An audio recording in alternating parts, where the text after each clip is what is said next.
Hello and welcome to another episode of My Backstage Pass. This is your host Lee Zimmerman, and I'm here with my producer, co-host, and good buddy Billy Hubbard. And today we're excited to welcome back Charlie Overbey. Hi Charlie, good to have you again. How are you?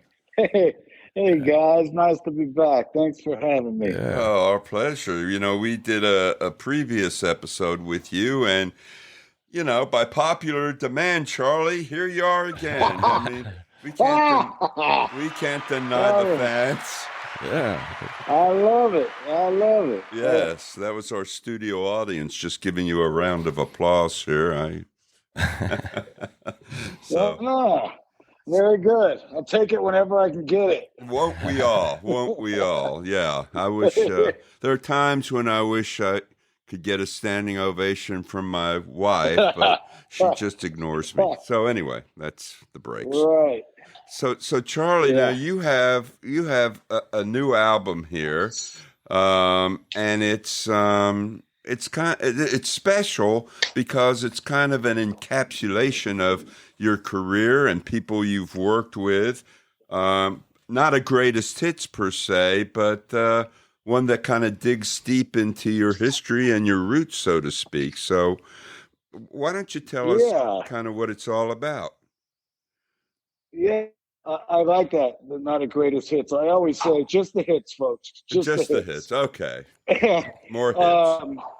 Yeah. I mean, this record was kind of a compilation of new songs and songs from my past that I'd always wanted to record and put on a record, but never got a chance to, per se, for whatever reason. I just never ended up tracking them. And so, you know, there's a handful of new tunes. There's some tunes from, you know, as far back as like 2002. Wow. When I lived in Berlin, I wrote a couple of tunes out there that I always wanted to record and never got to.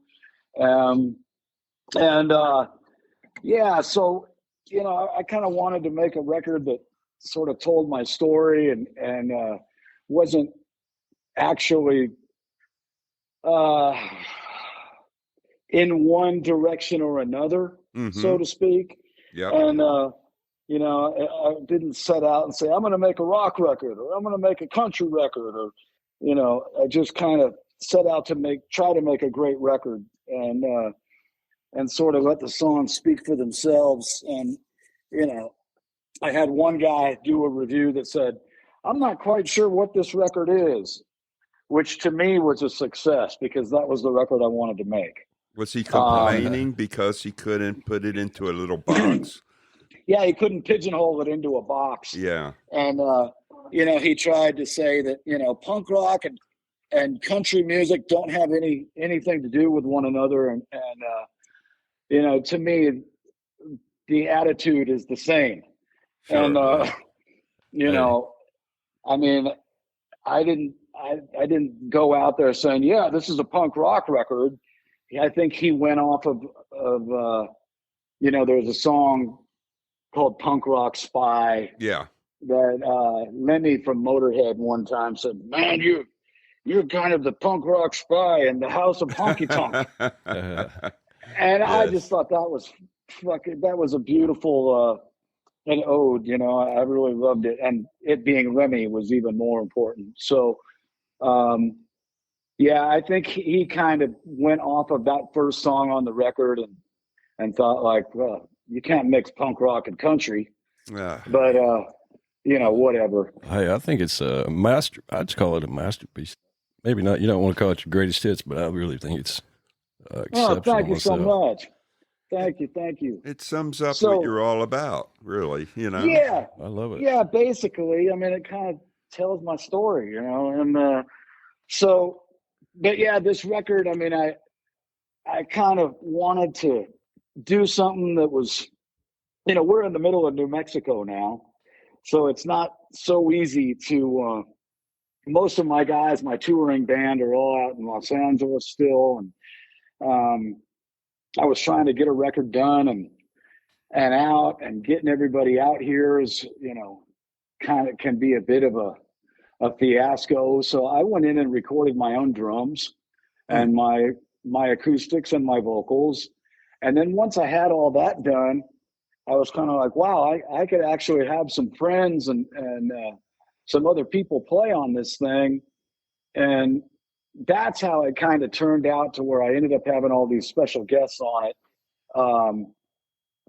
You know, I wasn't really planning on having so many special guests, but I think it turned out to be a real cool thing. I mean, having Nils Lofgren on a record, you know, I mean, I would have never really fathomed that, but that was incredible. And, you know, having Marcus King and Charlie Starr and Duane Betts and Jimmy Vivino and, you know, John Gravoff and all these incredible people on this record, it was really neat. And it's something, you know, I guess I had someone else say, well, it kind of takes away from the, I don't remember what they said. I don't want to say the greatness of the record, but they said it kind of takes away from the record because people are focusing on all the great people that are on the record.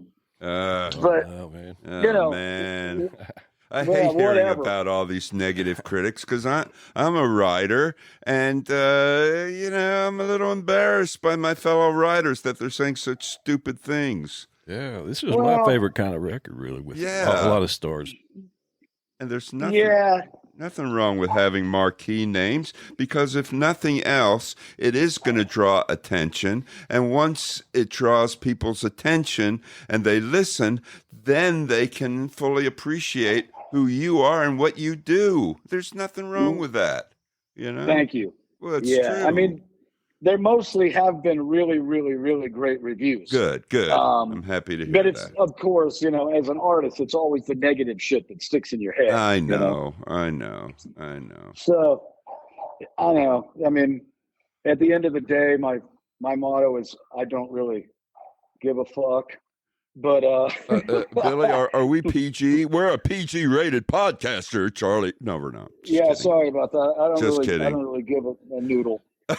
So, all right. Just kidding. But yeah, at the end of the day, I mean, I think that this record was exactly what I wanted it to be, and I'm pleased with it. You know? Good. I'm pleased with it. Yeah. Good. That's excellent. So you knew all of these people previously, right? I mean, what do? You get on the phone and say, "Hey, I'm making a new record. How does that process work?"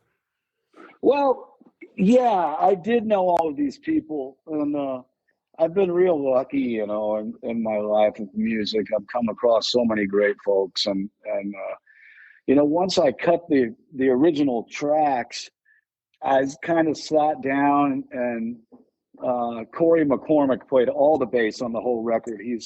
He's phenomenal. He plays in that Promise of the Real band with Lucas Nelson. And wow. I sent him I called him first and said, hey, man, I need some bass tracks on this record. And he was like, cool, send me some tracks. So my engineer sent him the whole thing. And the next day he sent back the whole thing. Like he just sat down and burned out the whole record, which was phenomenal. Wow. Yeah, I mean, it was really incredible. That guy's a beast. And then I basically sat and listened to the songs and thought, okay, who would be the best guitar player on this song? And, you know, it kind of came to fruition where everybody worked out so well. And you know, every one of them said, well, what do you want me to do? And for instance, Marcus King said, what do you want me to do on it? And I said, just be Marcus King. Good and answer. I'm not going to, I said, I'm not going to come back and ask you to change anything or fix anything. So whatever it is what it's going to be. And just do your thing. And every single track came back, you know, so in the spirit of that person, you know, from Marcus to Nils Lofgren, which just has Nils all over it, Charlie Starr, you know, Duane Betts, like I said, and Jimmy Vivino, you know, when I sent him the track, he goes, what do you want me to do on it? I said, just put Jimmy Vivino all over it. And, he put so much soul into that thing. I mean, he came back with a B3 organ on it, and as did Marcus King. Marcus thought, oh man, this should have an organ, and he laid a B3 on there. But I think everybody stepped up and really put love into it, which was a beautiful thing. And and a lot of them, I just asked them to play guitars, and they sent them back with harmony vocals and everything, which was wow, really, really beautiful. Yeah, incredible. Wow. So, yeah, I mean, a lot of the reviews come out and are talking about the great guitars that are on it, but Charlie Starr sang on it, Marcus King sang on it, Jimmy Vivino sang on it. Like, there's a lot of it's not just guitars. There's guests on all over the place, and so yeah, man, everybody was real cool and really gracious with their time and their talents, and I'll be forever grateful to every single person on this record. So when you sent them the tracks, your initial intention was that they would put like guitar on it, and it sounds like they went over and above and really made a whole production, so to speak, with the tracks you sent. Yeah, I mean, the caliber and the quality of the people that I called on, they're all such workhorses, right? And everything they do, they want it to be great. And I think they all went above and beyond, and it was really an incredible experience to work with every one of them. So the initial singles, the 3 singles from this album, the titles are very telling. Champagne, Cocaine, Cadillacs, and Cash. Yeah, right. I mean, that says something right there. And then the next single, Life of Rock and Roll, again, very descriptive. And the third single, If We Ever Get Out.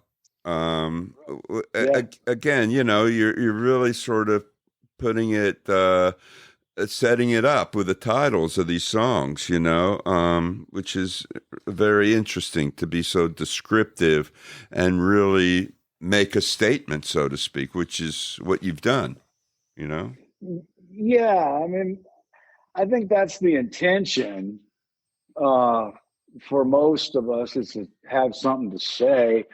I mean, it was kind of funny because that guy that said country and punk rock have nothing to do with one another. Oh, that's so silly. That guy also said that I have nothing to say. You know what? Give me his email address, please. I have a little something to say to this guy. I mean, being so judgmental is difficult for me to accept in itself. But then to try to put something in a box and typecast and say, oh, it has to be this way. If it's going to be that, it's got to be that. It leaves no room for imagination and to sort of pierce the parameters. And I agree. I think that's important to do those things, So yeah, well, he did go on to say that it reminded him of the Stones in the 1970s, and it doesn't get any better than that. Well, and then he gave it a 7 out of 10. So I think it was just one of those guys that felt like he needed to be a prick, but then at the same time he gave it good props. I guess so. For me as a critic, my personal philosophy is when I'm writing about a record, about an album, I don't try to criticize anybody's artistic creation. I mean, who am I to say, oh, that's not right, that's not good. I try to be descriptive so that the readers of the review can decide for themselves. They can get an idea of what it's all about. I don't know.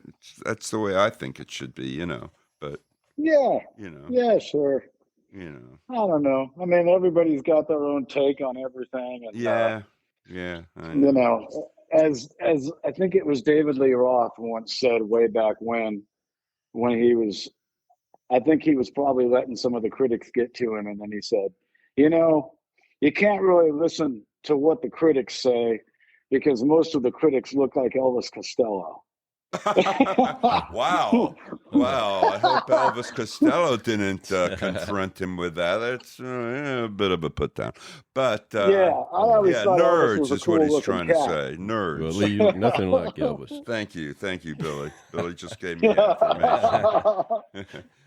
Now, speaking of style, how's the hatwear business coming along? Lone Hawk hats.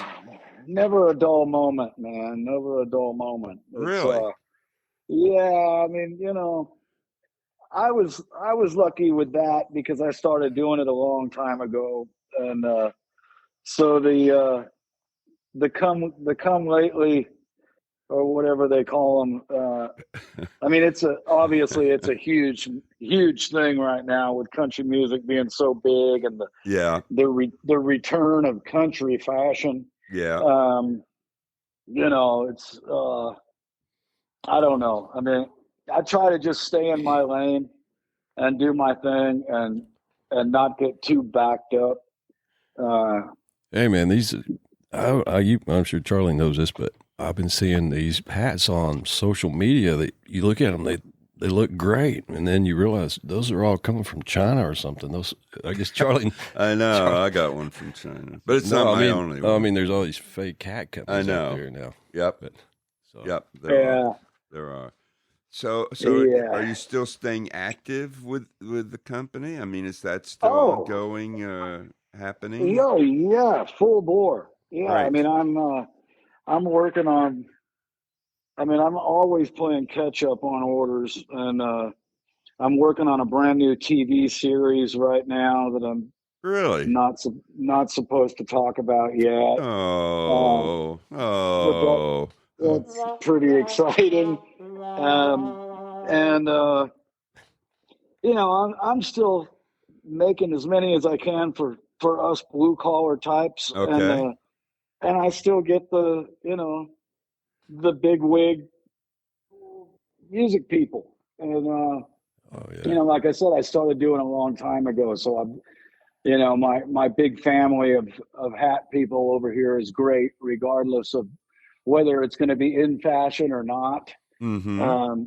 I think, you know, people that love hats are always going to love hats, and people that were the Johnny come latelys or whatever they call it, that decided to get in on the groove for the fashion part of it, you know, they're going to fall by the wayside. But the hardcore folks that, you know, have been wearing hats like me for 25 plus years, 30 years, whatever, they're always going to be there. So it's been good. I mean, I can't complain. It's a lot. You know, I'm juggling a million hats over here, so to speak. Wearing a bunch of different hats, and literally. Okay. Yeah. Okay. Yeah. You know, but on top of, you know, the hat business and the new record and the ranch, and I don't even have any time to barely take a dump, you know. Barely take a dump. Well, thank you for being so graphic, Charlie Overbey. Yeah, Charlie, you need people. You need people. Do you have people? Do you have an entourage? You have people. That's what you need. And yeah, the problem is, I don't really like people. All right. Well, who needs people? People who hate people. They're the lucky. Sorry. I used to be a people person, but people messed it up. There you go. You know, I love people, but there's not a lot of them that I like. Yeah, I understand. I like dogs. I'm a dog guy. So yeah. So as far as turning over the workload and that kind of thing, it's hard, you know. Yeah. Me and Vanessa kind of take everything on our own, and we've always kind of been like that. And it's it's not the greatest. God,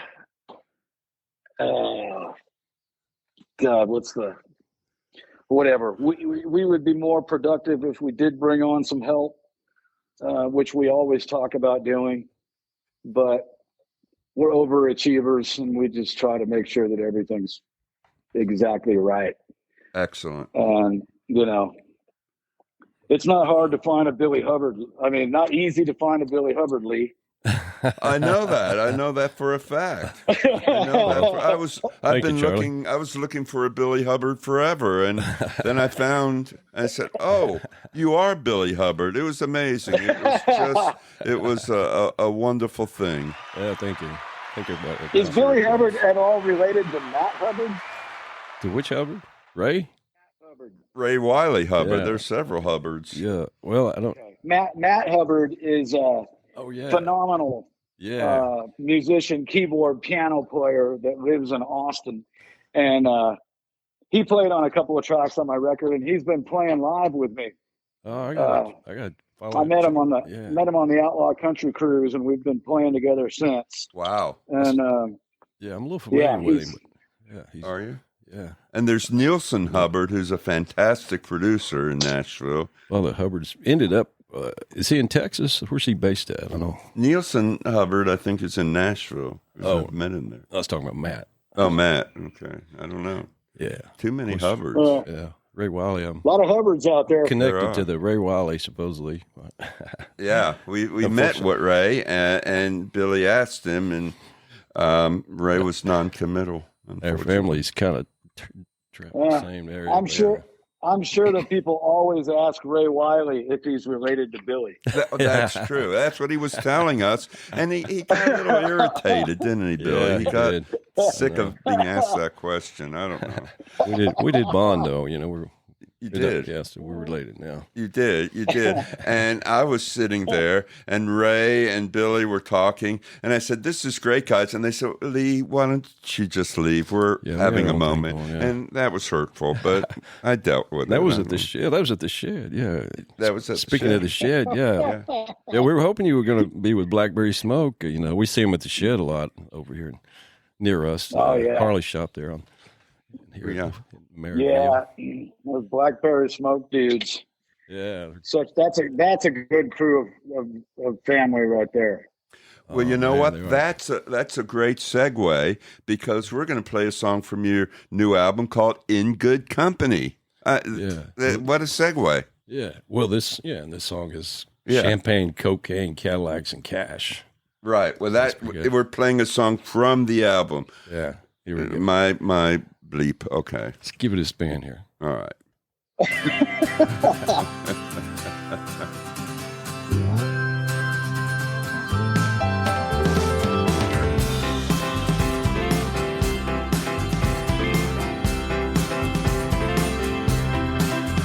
Well, you show up on my doorstep after all of these years. Well, you tell me you miss me and you finally got your head clear. Well, you still must be crazy. I moved on a long time ago. And I'm a fool for your loving, but I ain't that foolish no more. So baby, take your champagne, your cocaine, your Cadillac and cash. Go on and head on down that highway, far away from me and my stash. I'll think of you often, sometimes I may even raise my glass. Yeah, I'll say a prayer for you, baby, but I gotta go. I moved on a long time ago.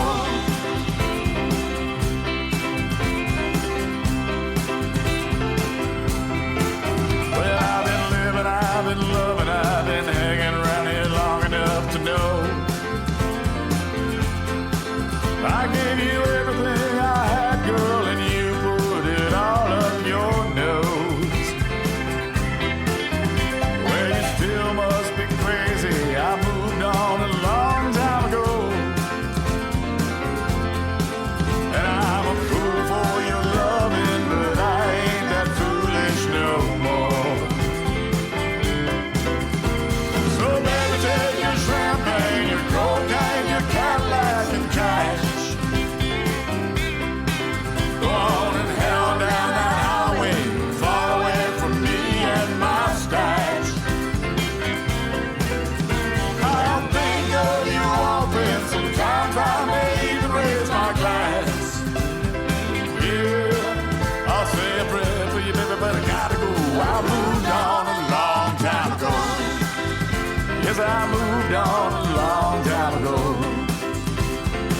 Get you some, Marcus.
Sorry, I was going to just give him a little teaser, but when Marcus King kicked in there, I had to listen to that. Yeah, no, I mean, you can hear Marcus in there. It's a great addition to that song. Yeah, you know, it was funny when we tracked that song and then we were mixing it, and this is a cool little recording tidbit. I listened back, you know, the Ted Hutt, who mixed the whole thing, sent it to me, and I was listening, and I thought, man, I should have said something right before the solo, and in hindsight, and I took my phone and I said in the little recording thing, I said, "Get you some, Marcus," and I in my voice notes, and I sent it over to Ted, and I said, "Hey, drop this in right before the solo," and he goes, "This is a phone recording, Charlie." And I said, "Yeah, it is, but just drop it in there. It'll sound cool." Yeah. So, yeah, that get you some, Marcus. I tracked that right onto my phone. Modern technology. Heck yeah, man. It's like, you know, in that song Soul Man, where they say, "Play it again, Steve." You know, right? The shout out. Right. It's a great thing. Right. So, yeah, Jaime Wyatt on that track too. Wow. Oh yeah, and I was listening to the separation in these fancy headphones we're wearing. Yeah, it sounded great. Yeah, it really does. You know, she's really awesome. Charlie, you sound like you're the heir apparent to Waylon Jennings, Johnny Cash, Willie Nelson, that whole early Outlaw, you know, group. It sounds like you are carrying on that mantle, which is just a great thing, you know, because it's tough, it's tenacious, it's just expressive, and you just put it out there so well. It's a great thing that you got going there with that, you know. Yeah. Well, that's the biggest compliment anyone could ever pay somebody, because all those dudes were obviously, you know, the peak of greatness in that world. So so I appreciate that. And you got that vibe, man. That's what I thought. We hadn't talked about it, but no, it is. It's that, you know, it's like, I'm not going to take boop boop. That's the censor we have. I'm not going to take boop boop from anybody. Oh. And yeah, later, Billy, you'll put in the formal boop boop. But it really is. I mean, you're staking your claim there. You're taking a stance and putting it out there, and that's really cool to be that assertive and that definitive in what you do. I mean, it's a really very cool thing, you know, because let's face it, a lot of music these days, for lack of a better word, is kind of wimpy and it's kind of cookie cutter, and you know, but to make a statement like that and assert your personality, I think really puts you out there, you know, a mile ahead of the competition, so to speak, you know. I really do. So Yeah. Oh, thank you. Thank you very much. It's a good way of saying it. Yeah, Thank you very much. I think A little Elvis there, isn't it? Yeah. Yeah. I think, I don't know. I think a lot of people are striving to do something because everyone's telling them, oh, you've got to be able to be pigeonholed and you got to be able Yeah. to do this or that. This doesn't fit into the Nashville groove, or, you can't say that because Right. I don't know. I mean, I just kind of try to do what I do, and if it feels good, do it. And if it feels bad, do it twice, Yeah. Well, I think that, I'm no expert, obviously, but I think that, if you're trying to be successful and you're trying to make your name and you're trying to make a statement and assert who you are, to really do it, be something special and go beyond the boundaries a little bit. And so I really admire the fact that you do that, Charlie. It's very special. It's very special, I think, it really is. Thank you. So, Thanks a lot. So, can you give us an idea of who some of your early influences were? I mean, were you paying attention to those early Outlaws? Who were you listening to when you first started making music, or before you started making music? Well, I've said it before. I mean, I grew up in a house. My old man was from Arkansas and was a sort of a picker. He wasn't great, but he was, he had a 1947 Gibson J45 that I play to this day. Wow. And Cool. so he was from Arkansas. My mom's British.